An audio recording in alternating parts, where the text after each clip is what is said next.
என்னடா ஓட்டவா நாராயணா?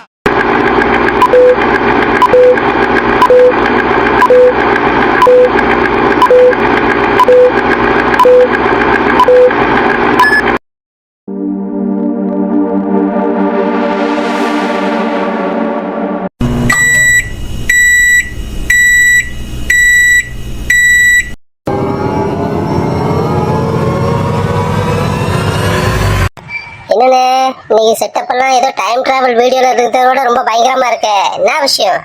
ஆமா, இன்னைக்கு நம்ம பேச போற டாபிக் அந்த மாதிரி. ஆமா, அது என்னடா பின்னாடி என்னமோ ஆயின் போட்டிருக்க? என்னடா இது? என்னது ஆயியா? ஏய், அது ஆய் இல்லடா, ஏஐ. ஆமா, நானும் அதானே சொன்னேன். ஏன்னா ஆய் தானே. இவனை கொன்னுடலாமா? டேய், அது ஏஐடா. அப்படின்னா ஆர்டிபிஷியல் இன்டெலிஜென்ஸ்னு அர்த்தம். அப்படின்னா அப்படின்னா தமிழ்ல வந்து செயற்கை நுண்ணறிவுன்னு சொல்லுவாங்க. இப்பவும் புரியல. அதை பத்தி தானே இந்த மொத்த வீடியோவுமே. போக போக உனக்கே புரியும். சரி, இப்ப வீடியோக்குள்ள போலாமா? வணக்கம் நண்பர்களே, நான் தான் உங்க மிஸ்டர் ஓட்டவாய் நாராயணன். அப்புறம் நான் தான் உங்க திப்பொறி தீபக். எல்லாரும் எப்படி இருக்கீங்க? நல்லா இருக்கீங்களா? ஏய், நீ நல்லா இருக்கியான்னு கேட்டப்பறதான் நீ ஞாபகத்துல வருது. ஸ்பைடர்மேன் வீடியோவை கழுவி கழுவி ஊத்துறாங்க.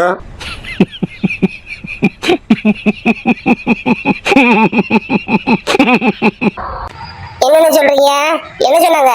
ஆமா, நீ உண்மையில படத்தை பாத்தியா? படத்தை முன்ன பின்ன அப்படி இப்படின்னு மாத்தி மாத்தி சொல்லிக்கிட்டு இருந்தியே, அததான் சொல்லிக்கிட்டு இருந்தாங்க. ஏன் என்னோட வீடியோ கொஞ்சம் முன்ன பின்ன இருக்கதான் செய்யும். நீங்க மட்டும் நான் வீடியோல மலையை கழட்டி தனியா வச்சிட்டீங்க. நான் ஒண்ணும் சொல்லலடா, மக்கள் சொன்னாங்கன்னு சொன்னேன். இது மக்கள் சொன்ன மாதிரி தெரியலையே. நீங்களே யார்கிட்டயும் சொல்லி பேச விட்ட மாதிரிலாம் இருக்கு. பொறாம. ஓ, எனக்கு பொறாம இல்லையா பின்ன? சரிப்பா, சரி, இப்ப வீடியோக்குள்ள போலாமா? அதுக்குள்ள போங்க ஃபர்ஸ்ட். நான் ஏற்கனவே சொன்ன மாதிரி இன்னைக்கு நம்ம பேச போற டாபிக் வந்து ஆர்டிபிஷியல் இன்டெலிஜென்ஸ், அதாவது ஏஐ. இத தமிழ்ல செயற்கை நுண்ணறிவுன்னு சொல்லுவாங்க. இததான் என்கிட்ட முதல்ல சொல்லிட்டீங்களே, இப்ப வேற மேட்டருக்கு வாங்க. ஏய், நீ பாரு, நம்ம ஸ்பைடர்மேன் வீடியோ பத்தி பேசுனது தப்புதான். அதுக்காக இடையில இப்படி கவுண்டர் போட்டுக்கிட்டு இருக்காத சொல்லிட்டேன். சரி பேசுங்க. இவன் போக்கே சரியில்லையே. சரி, நம்ம வீடியோக்குள்ள வருவோம். சரி தீபக், நான் ஒரு கேள்வி கேட்கட்டா? வேண்டாம், விட்டுற போறீங்களா? கேளுங்க. இப்ப நீ வீட்டுல உட்காந்துட்டு இருக்க, திடீர்னு டிவி தன்னாலே ஆன் ஆகி நான் யார் தெரியுமான்னு உன்கிட்ட கேட்டா நீ என்ன பண்ணுவ? வீட்டை விட்டு தலை தெறிக்க ஓடிடுவேன்.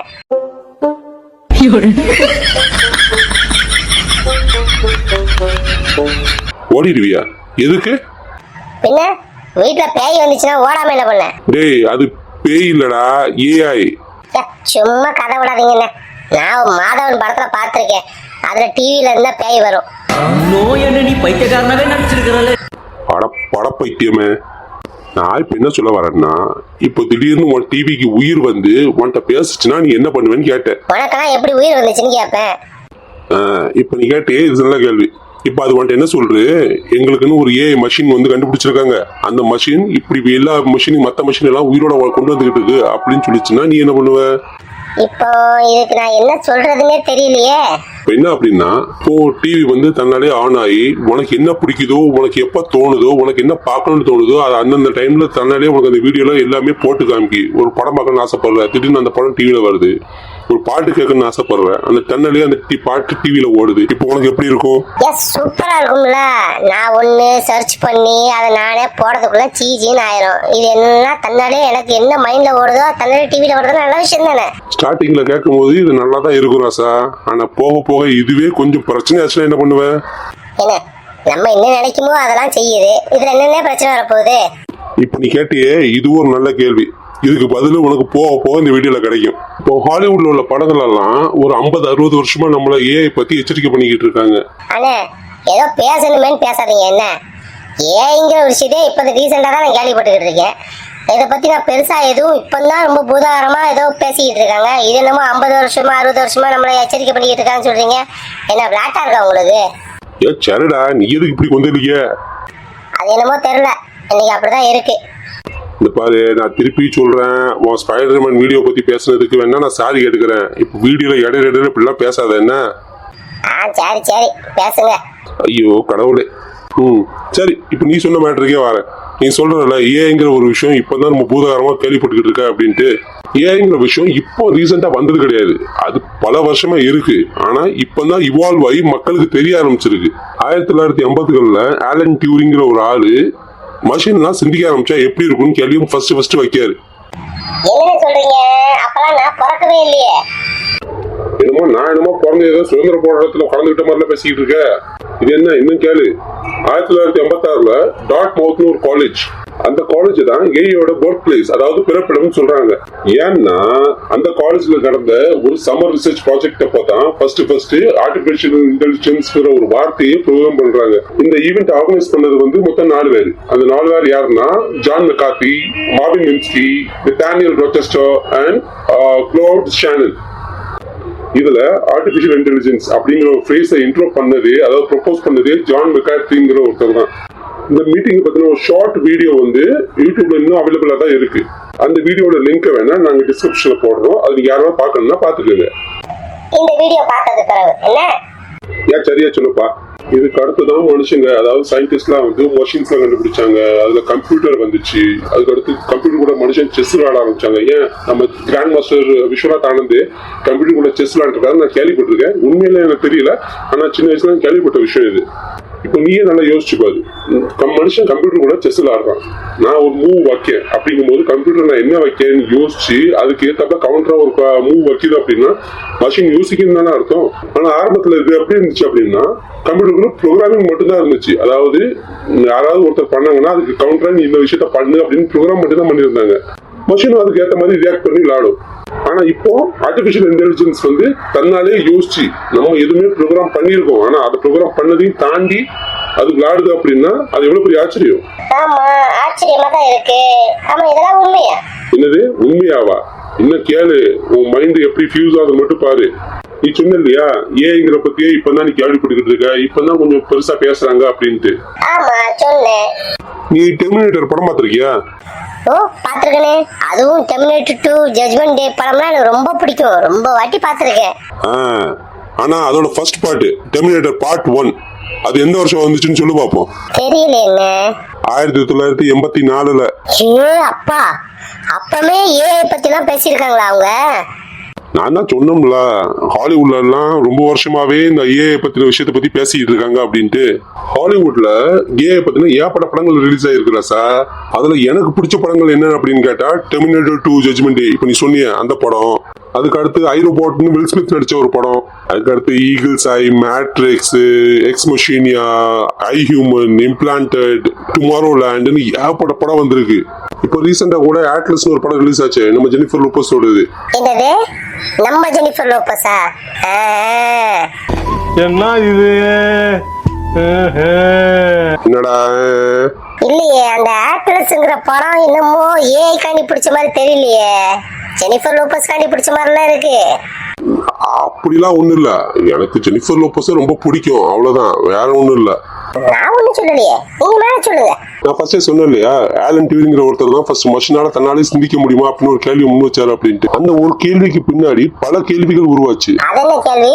அது என்ன கேள்விகள் அப்படின்னா, ஒரு மஷினால மனுஷன் செய்யக்கூடிய எல்லா வேலையும் செய்ய முடியுமா? ஒரு மனுஷனை மாதிரி பேச முடியுமா? ஒரு மனுஷனை பேர்ல முடிவெடுக்க முடியுமா? இப்படி பல கேள்விகள் வந்துச்சு. இதுலதான் முக்காவாசி நடந்த மாதிரிலாம் இருக்கு.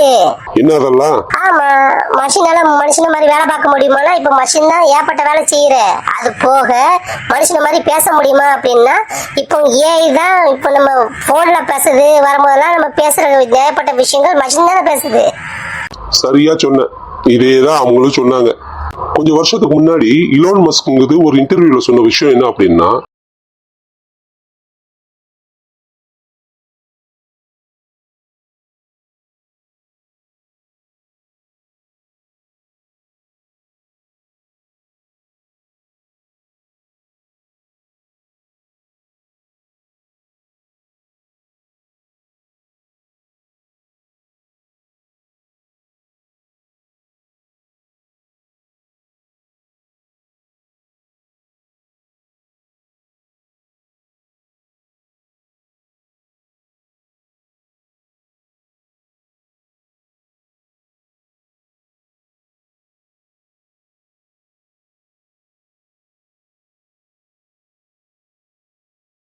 ஏஐங்கிறது நம்ம நியூக்ளியர் வெப்பன்ஸோட ரொம்ப மோசமான விஷயம், அதோட ரொம்ப ஆபத்தானது அப்படின்னு ஒரு இன்டர்வியூல சொல்லியிருந்தாரு. அப்படி என்னென்ன பெரிய ஆபத்து வந்துட போகுது? ஏன் ஆபத்தானது அப்படின்னா, இப்போ நம்மளை பத்தி, அதாவது மனுஷங்களை பத்தி மனுஷங்களுக்கு தெரியுதை விட மஷின்களுக்கு தான் அதிகமான விஷயம் தெரியுது. ஏன்னா நம்ம அதுங்ககிட்ட தான் ஏற்பட்ட விஷயத்த நம்ம ஷேர் பண்ணிக்கிட்டு இருக்கோம். இப்போ உதாரணத்துக்கு உன் மொபைல்ல நீ ஏதோ ஒரு விஷயத்த சர்ச் பண்ற. இப்போ எனக்கு ஒரு டேபிள் வேணும் அப்படின்னு சர்ச் பண்ணும்போது அந்த டேபிள் சார்ந்த விஷயங்கள்லாம் உனக்கு ஆட்ல வர ஆரம்பிக்கும். நீ பாத்திருக்கியா? ஏன் ஆமாண்ண, நிறைய வாட்டி வந்திருக்கு. ஏன் நான் சர்ச் கூட பண்ணல. என் ஃப்ரெண்டுகிட்ட எனக்கு ஒரு டிஷர்ட் வாங்கணும்னு பேசிக்கிட்டு தான் இருந்தேன். ஆனா அதுக்கு அடுத்து பார்த்தா ஒரு டிஷர்ட் சம்பந்தப்பட்ட எல்லா ஆடும் என் மொபைல்ல வர ஆரம்பிச்சிட்டு. இதுவும் ஏஐயோட அல்காரிதம் தான். இப்போ நீ சொல்லதுல இருந்தே நம்மளோட பிரைவசி இந்த அளவுக்கு பாதிக்கப்பட்டிருக்குன்னு உனக்கு தெரிஞ்சிருக்கும். நம்ம 24 மணி நேரமும் யாரோட கண்காணிப்புல தான் இருக்கோம். நம்மளோட பேச்சு கேட்கப்படுது, நம்மளை பத்தின விஷயங்கள் வெளியே போகுது, டேட்டாக்கள் ஏற்படுத்தி நம்ம ஷேர் பண்றோம், தெரிஞ்சோ தெரியாமலோ. இப்போ பேங்க்ல இருந்து ஸ்கேம்லாம் எப்படி நடக்குது? இதை வச்சுதான் நடக்குது. நம்ம வெளியிடுற டேட்டாவை ஹேக் பண்ணி தான் ஏற்பட்ட ஸ்கேம்ஸ் இன்னமும் நடந்துகிட்டு இருக்கு. இது மக்கள் புரிஞ்சுக்க மாட்டேங்காங்க. இப்போ நம்ம தலைவர் நடிச்ச எந்திரன் படத்தையே யோசிச்சு பாரு. அந்த படத்துல மஷினா, அதாவது ரோபோ இருக்க வரைக்கும் எந்த பிரச்சனையும் இல்லை. அது எப்ப சிந்திக்க ஆரம்பிச்சிச்சோ அதை மனுஷனால தாங்க முடியல. ஏன் ஆமாண்ண, சும்மா இருந்த சிட்டியை யோசின்னு யோசிக்க வச்சுட்டு அதை யோசிச்ச பிறகு என்னடா இப்படி பண்றேன்னு அவங்களே போட்டு கடைசியில கொண்டுட்டாங்களே. கிட்டி எங்கடா இவங்க கொண்டாங்க? அதுவாதான் தன்னை டிஸ்மேண்டில் பண்ணிட்டு. ஆமா, அது பண்ணலன்னா மட்டும் அப்படியே விட்டுருப்பாங்களா? அவங்க இவங்களே பாட்பாடா பிரிச்சிருப்பாங்க.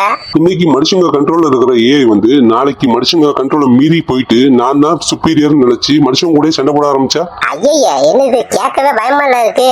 என்னடே, நீ பார்த்த டெர்மினேட்டர் படம் ரொம்ப பிடிச்ச படம் சொன்னீங்க. அதுலயும் இதே விஷயத்த தான் சொல்லியிருக்காங்க. ஆமாண்ணே, அது படம் ஆக்ஷனுக்காண்டியும் அண்ணாளுக்காண்டியும் பார்த்தனபடி இந்த விஷயத்தெல்லாம் யோசிக்கவே இல்லையே. அதேதான், நம்மளை பொறுத்த வரைக்கும் படம்ங்கிறது ஒரு என்டர்டைன்மெண்ட் ஃபேக்டர். அதை தாண்டி நம்ம அதை பத்தி பெருசா யோசிக்கிறது கிடையாது. நம்ம ஃபர்ஸ்ட் டெர்மினேட்டர்ல பார்த்த அந்த தீ வந்து இப்போ குழந்தை விட்டு எரிஞ்சுக்கிட்டு இருக்கு. ஆனா அந்த தீ நம்மளை எரிக்காம இருக்கணுங்கிறத என்னோட கன்சர்ன். இன்டர்நெட்ல ஏஐ வந்து தன்னாலே சிந்திக்க ஆரம்பிச்சு பண்ண விஷயங்களை பத்தி ஏகப்பட்ட வீடியோஸ் வந்து சர்க்குலேஷன்ல இருக்கு. அதை பத்தின தனியா ஒரு வீடியோவே நான் போடுறேன். கேட்க உங்களுக்கு ரொம்ப ஆச்சரியமா இருக்கும். உங்களுக்கு இந்த மாதிரி வீடியோ பார்க்கணும்னு ஆசையா இருந்தா கமெண்ட்ல சொல்லுங்க, நாங்க கண்டிப்பா இந்த வீடியோவை நாங்க போடுறோம்.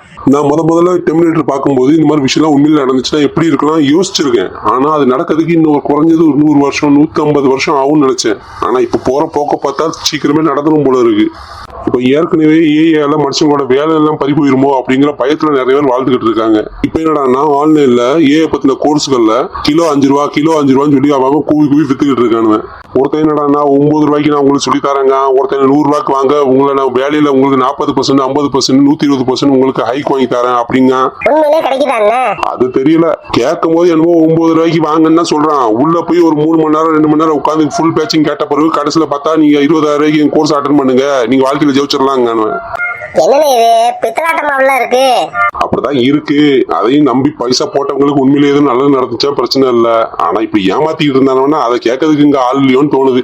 அது மட்டும் இல்லாம ஏஐங்கிறது நாளுக்கு நாள் அதிகரிச்சுக்கிட்டே இருக்கு, இம்ப்ரூவ் ஆகிக்கிட்டே பண்ணிக்கிட்டு இருக்காங்க. இப்ப என்னன்னா ஏஐ வச்சுனே முழு படத்தையும் எடுத்து முடிச்சிருந்தானுவன். Facebookலயே ஒரு 4-5 சேனல் இருக்கு. அதுல 1 மணி நேரம் 1.5 மணி நேரம் 2 மணி நேரம் படத்தெல்லாம் ஃபுல் ஏஐலயே எடுத்து வச்சிருக்காங்க. பார்க்க அவ்வளவு அழகா இருக்கு. சில படம்லாம் ரொம்ப சூப்பரா இருக்கு பாக்குறதுக்கு. சரிப்பா, அவசரப்படாத, நான் காமிக்க உனக்கு. இப்படி போக போக ஏஐயே மனுஷங்க பண்ற எல்லா வேலையும் பண்ண ஆரம்பிச்சிச்சுன்னா மனுஷங்களுக்கு வேலை இல்லாம போயிருமோங்கிற பயம் இப்ப ஏகப்பட்ட வேத்துக்கு வந்திருக்கு. அதை ஆமோதிக்கிற மாதிரியே ஏகப்பட்ட கம்பெனிகள் வந்து மனுஷங்களை வேலையை விட்டு தூக்கிட்டு இருக்காங்க. ஆமாண்ணே, நானும் கேள்விப்பட்டேன். நிறைய கம்பெனில இருந்து 1000 கணக்குல மக்களை வேலையை விட்டு தூக்கிட்டு இருக்காங்களாமே. நானும் பார்த்தேன் நியூஸ்ல. ரொம்ப பாவமா இருந்துச்சுப்பா. கம்ப்யூட்டருங்கிறது வெறும் கம்ப்யூட்டரா இருந்த வரைக்கும் பிரச்சனை இல்லை. ஆனா எப்போ அது சூப்பர் கம்ப்யூட்டரா மாறிச்சோ அப்பையில இருந்து பிரச்சனை ஆரம்பிச்சிருக்குன்னு நான் நினைக்கிறேன். இப்போ ஸ்டார்டிங்ல நம்ம செஸ் கேம் பத்தி பேசிக்கிட்டு இருந்தோம் இல்லையா, அதுல காஸ்பரோன்னு ஒரு பிளேயர் இருந்தாரு. அவரை டி ப்ளூ அப்படிங்கிற ஒரு சூப்பர் கம்ப்யூட்டர் கூட விளையாட வச்சாங்க. இதுல இன்னொரு மேட்டர் அப்படின்னா, அவர் உலகத்திலேயே மிக சிறந்த பிளேயரா இருந்தும் சூப்பர் கம்ப்யூட்டர் கூட தோத்துட்டாரு. அப்படின்னா மஷின் வந்து மனுஷங்களோட புத்திசாலின்னு தானே அர்த்தம். அப்பேற்பட்ட அதி புத்திசாலியான சூப்பர் கம்ப்யூட்டர்கிட்ட போய் இப்ப நம்ம சாட் ஜிபிடி கேட்கற மாதிரி சாம்பார் எப்படி வைக்குது, கத்திரிக்காய் கூட்டு எப்படி வைக்கிறதுன்னு கேட்டீங்கன்னா அது கோவப்படுமா படாத? ஒரு இன்டர்வியூல ஒரு சயின்டிஸ்ட் சொன்ன விஷயம் என்ன அப்படின்னா, இப்போ ஆர்டிபிஷியல் இன்டெலிஜென்ஸ் கண்டுபிடிக்காங்க. அதுக்கு கொடுக்கக்கூடிய ஃபர்ஸ்ட் ரூல் என்னன்னா, அதால மனுஷங்களுக்கு எந்த விதமான தீங்கும் வரக்கூடாது அப்படிங்கறதா இருக்கணும் அப்படின்னு சொல்லியிருந்தாரு. இப்படி உண்மையிலே ஒரு ரூல்ஸை நீங்க போட்டாலும் அந்த ரூல்ஸை அது எப்படி கன்சீவ் பண்றதுங்கிறது தான் ஒரு முக்கியமான விஷயமே. ஏன்னா இப்போ ஏன் என்ன நினைக்குது, மனுஷங்களுக்கு தான் பிரச்சனை ஜாஸ்தியா இருக்குங்க. போய் இப்போ மனுஷங்களே இல்லைன்னா மனுஷங்களுக்கு பிரச்சனை இருக்காது முடிவு பண்ணிட்டுன்னா என்ன பண்ண? என்ன சொல்றீங்க? எனக்கு ஒண்ணுமே புரிய மாட்டேங்குது. என்னங்க எனக்கு ஒண்ணுமே புரியல. அதுதானப்பா எனக்கும் புரியல. உனக்கு புரியுற மாதிரியே சொல்றேன். இப்போ நான் தான் ஒரு ஏன்னு வச்சுக்கோ. இப்போ நீ என்கிட்ட வந்து என்ன சொல்ற? இப்போ மனுஷங்களுக்கு உன்னால இந்த பிரச்சனையும் வரக்கூடாது அப்படின்னு சொல்ற. சரி சொல்லிட்டேன், இப்ப என்ன? இப்போ நான் ஒரு ஏஐ இருந்து என்ன யோசிக்கேன் அப்படின்னா, மனுஷங்களுக்கு பிரச்சனை வரக்கூடாதுன்னு சொல்றாங்களே, ஆனா இப்போ பிரச்சனையே மனுஷங்களுக்கு மனுஷங்களாலதான். அதனால இப்போ மனுஷங்களே இல்லாம போயிட்டாங்கன்னா மனுஷங்களுக்கு பிரச்சனையே இருக்காதுல்ல அப்படின்னு நான் யோசிக்கேன். இப்ப எதுக்கு இந்த தேவையில்லாத யோசனை எல்லாம் யோசிச்சுட்டு இருக்கீங்க? டேய், நான் யோசிக்கலடா, இது அந்த ஏஐ யோசிக்கு. சரி யோசிச்சு. அதனால இப்ப நான் என்ன யோசிக்கேன் அப்படின்னா, அதாவது ஏஐ என்ன யோசிக்க அப்படின்னா, ஒட்டுமொத்த மனுஷங்களையும் போட்டு தள்ளிட்டோம்னா ஒரு பிரச்சனையுமே இருக்காதுன்னு நான் யோசிக்கேன். ஏய் என்னது இது? நான் மனுஷங்களுக்கு பிரச்சனை வரக்கூடாதுன்னு ஓட்ட சொன்னா நீ மொத்த மனுஷங்களையே முடிக்கிறதுக்கு பிளான் போட்டுக்கிட்டு இருக்கியா? ஆமா, இப்போ மனுஷங்களே இல்லைன்னா மனுஷங்களுக்கு பிரச்சனை வராதுல்ல. நீங்க சொன்னது கரெக்ட் தானே? ஆனா நான் அதை சொல்லலையே. நீங்க என்கிட்ட சொன்னது அதுதான், நான் அதை தான் ப்ராசஸ் பண்ண போறேன். இப்ப தானே எனக்கு புரியுது. எந்திரன் படத்துல டிவிய போடணும்னே தூக்கி கீழே போடுமே, அதே மாதிரிதான் சொல்ல வரீங்க, அப்படித்தானே? கற்பூர புத்திதான் உனக்கு, புரிஞ்சுக்கிட்டியே? இப்ப நீ என்ன சொல்ல வரீங்க? இதனால ஏஐ இந்த மாதிரி விஷயத்தெல்லாம் நம்ம தடை பண்ணிட்டு நிறுத்திடலாம் அப்படிங்கீங்களா? அப்படி சொல்ல வரல, அப்படி சொல்லவும் முடியாது. ஏன்னா இதை வச்சு ஏகப்பட்ட கம்பெனிஸ் வந்து கோடி கணக்குல, அது கோடிங்கிறது 1000 2000 கோடியில லட்சம் கணக்குல கோடியில சம்பாதிச்சுட்டு இருக்காங்க. அதை யாருக்காண்டியும் நிறுத்த மாட்டாங்க. இப்போ என்னோட யோசனை என்ன அப்படின்னா, இந்த ஏஐ வந்து உண்மையிலேயே இந்த படங்கள் எல்லாம் காமிக்கிற மாதிரி மஷின் எல்லாம் டேக் ஓவர் பண்ணி இந்த உலகத்தை ஆள போறன்னு முடிவு பண்ணி கிளம்பிட்டு அப்படின்னா மனுஷங்களால அதை தடுக்க முடியுமா? ஏன் முடியாது? நம்மகிட்ட தான் ஏகப்பட்ட வெப்பன்ஸ் இருக்கு, ஆயுதங்கள் இருக்கு, அதை வச்சு தடுக்க முடியாதா என்ன? நான் சொல்றதை இன்னும் நீ சரியா புரிஞ்சுக்கல. நீ சொல்றியே ஆயுதங்கள், அது அத்தனையுமே மஷின் தான். அந்த அந்த மஷினையும் கண்ட்ரோல் பண்ணிச்சு அப்படின்னா உன் துப்பாக்கி ஒன்னே சுட்டுனாமானே. போங்கண்ணே, பாய் முடிச்சுக்கிட்டே இருக்கீங்க எப்ப பார்த்தாலும். பயம் எல்லாம் ஒண்ணு முடித்துறாடா, ஜஸ்ட் ஒரு சாத்தியக்கூறு, அவ்வளவுதான். அட போங்கண்ணே, நீங்க வேற எப்ப பார்த்தாலும் கூறுமான்ட்டு. சரி நேயர்களே, இப்போ உங்கள்கிட்ட ஒரு கேள்வி. ஏங்கிற ஒரு விஷயம் நம்மளுக்கு ஃப்ரெண்டா இல்ல ஆபத்தா? நீங்க என்ன நினைக்கீங்க? ஒருவேளை சூப்பர் கம்ப்யூட்டர் வந்து மனுஷனோட ஸ்மார்ட் ஆயிட்டு அப்படின்னா அதனால நம்மளுக்கு ஆதாயமா இல்ல ஆபத்தா? இதுக்கும் உங்க பதில் நாங்க எதிர்பார்க்க. உங்க பதில் என்னவா இருந்தாலும் அதை கமெண்ட்ல சொல்லுங்க. இப்போதைக்கு இந்த வீடியோவை நாங்க முடிக்கிறோம். இதுக்கு அடுத்து ஏஐல எவ்வளவு படம் வந்திருக்கு, எத்தனை சீரிஸ் வந்திருக்கு, அத்தனை இதையும் கண்ட்ரோல் பண்ண முடியலனாலும் எங்களுக்கு ரொம்ப பிடிச்ச ஒரு பட சீரிஸ் எல்லாம் பத்திலாம் அதுக்கு என்ன பேக் ஸ்டோரி என்னன்னு ஷார்ட்டான ஒரு வீடியோ போட போறோம். இந்த வீடியோக்கு உங்களுக்கு கொடுக்குற ஆதரவையும் அந்த வீடியோக்கு கொடுக்கணும் நாங்க எதிர்பார்க்கோம். அண்ணே அது போக ஏதோ இந்த காமெடி படம், காமெடி பேய் படம், இதை பத்தில ஏதோ வீடியோ போட போறேன்னு ஏதோ சொல்லிக்கிட்டு இருந்தீங்களே, அதை பத்தி எதுவும் சொல்லலையா? ஏய் இருடா, ஒண்ணா சொல்லுவோம். நீ என்னடா நம்ம ஒரு வருஷம் பிளானே இப்பவுமே சொல்லிடுவோம் போல இருக்கு. சரி சரி நேயர்களே, உங்களுக்கு எங்க கண்டென்ட் பிடிச்சிருந்துச்சுன்னா தயவு செஞ்சு லைக் பண்ணுங்க, கமெண்ட் பண்ணுங்க, ஷேர் பண்ணுங்க, தயவு செஞ்சு சப்ஸ்கிரைப் பண்ணுங்க. அப்படியே அந்த பெல் ஐக்கனையும் பிரஸ் பண்ணிருங்க. உங்க ஆதரவுக்கு ரொம்ப ரொம்ப ரொம்ப நன்றி. உங்களுக்கு எங்க கண்டென்ட் பிடிச்சிருந்தாலும் சரி பிடிக்கலன்னு சரி அதை கமெண்ட்ல சொல்லுங்க. உங்களுக்கு என்ன பிடிக்கலையோ அதை நாங்க திருத்திக்கிட்டோம். இத்துடன் இந்த வீடியோ நிறைவடைகிறது. நன்றி, வணக்கம். இவர் வேற திடீர்னு நியூஸ் ஆங்கர் மாதிரி பேசிக்கிட்டு. சரி நேயர்களே, நாங்க போயிட்டு வரோம். நன்றி, வணக்கம்.